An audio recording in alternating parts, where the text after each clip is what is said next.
I have both been interrogated in training exercises and I have been the interrogator. And those training exercises were meant to train you to be an interrogator. Then I also went to a school where and people have talked about this a lot, the school is called SERE, Survive, Evade, Resist, Escape, SERE. Okay. And I've been to a SERE school where, they sort of like actually it was here pretty sure it was here. It was definitely in California. It might've been like outside San Diego. I think it was outside San Diego. Okay. In like the mountains.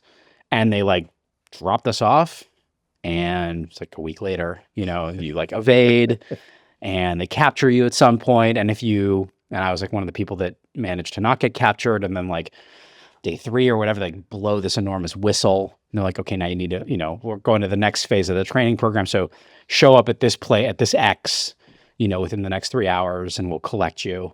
And then we'll move to the like pretend you were captured section. Oh. So I saw if you evade it, I saw Mr. Beast is maybe like trying to do the Hunger Games now. Yeah, I saw that. You should get into that, man. I'll pass.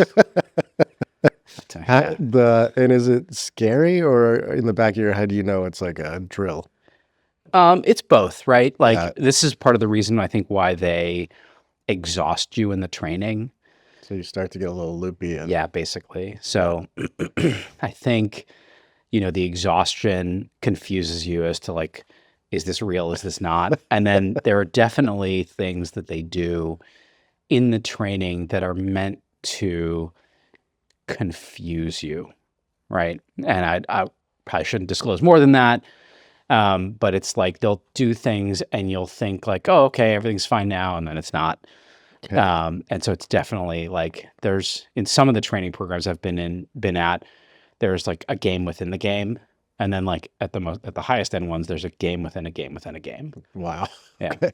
Can you say how you evaded capture or is that those techniques? Oh, I mean, I think the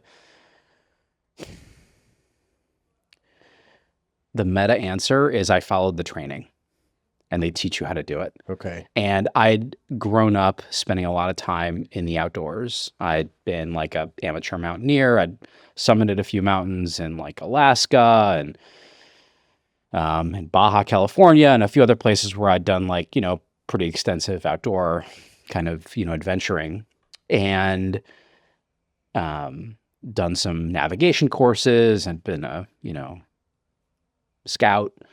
And a lot of it is like, if you were to apply your mind to like, how do I escape? It would just all make sense. And a lot of it is just, you can sort of see like scouting programs are sort of backwards derived from like what you'd want out of a good operational member of the military. And so having had all those experiences, you'd be like, I see why I was taught how to read a map at age 7. Yeah. Okay. When I'm in a hotel, I always seem to get sucked into watching Naked and Afraid, which I never watch at home, but only when I'm traveling and then I can't sleep and I'm just watching this marathon. And it's always people that are like, I am an expert wilderness survivalist. And then every single episode is the same. It's like day 1 comes, Sucks. it like rains, there's some bugs, and then they're just starving for like 20 days and they can't catch anything. I mean, the reality is you just never want to be in those scenarios. Yeah. That's it. You never want to be in those scenarios. And the training is designed to acknowledge that. And then the training is designed to say, okay, even if I'm in the worst scenario ever, I know how to get out. It's not going to be pretty. It's not going to be nice. It's not going to be fun, but I know what it's like. Yeah. There's this amazing study that was done after the First World War by the Royal Navy. And they wanted to know why certain sailors survived their ships being sunk. Merchant mariners, naval, sailors. Because they had a very strange statistical distribution where older sailors survived at a higher frequency than the younger sailors. Oh.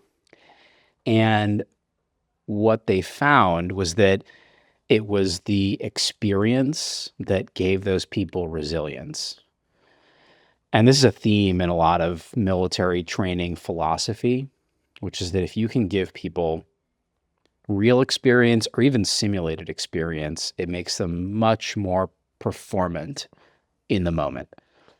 And so this is actually where, if you've ever heard of this program, Outward Bound. Yeah, sure. Yeah. This is actually the founding story of Outward Bound. So they run this study and they realize, oh, we should be giving our sailors the experience of having to be out in the middle of nowhere with no support architecture on their own. The simulation of like in a lifeboat. Because if they can do that, their guys will survive. If, the battleship sinks and they're on the lifeboats, are they going to be able to have the will? It's about the will, right? Have the will to survive. Yeah. And that's literally the founding story. That's how they started Outward Bound. That's how the founder of Outward Bound got started. This all makes sense on some level, yeah. This has nothing to do with what I wanted to talk to you about. I just got interested for a second. Let's go. It is fascinating. But it's good content. It is good content, man. I like it.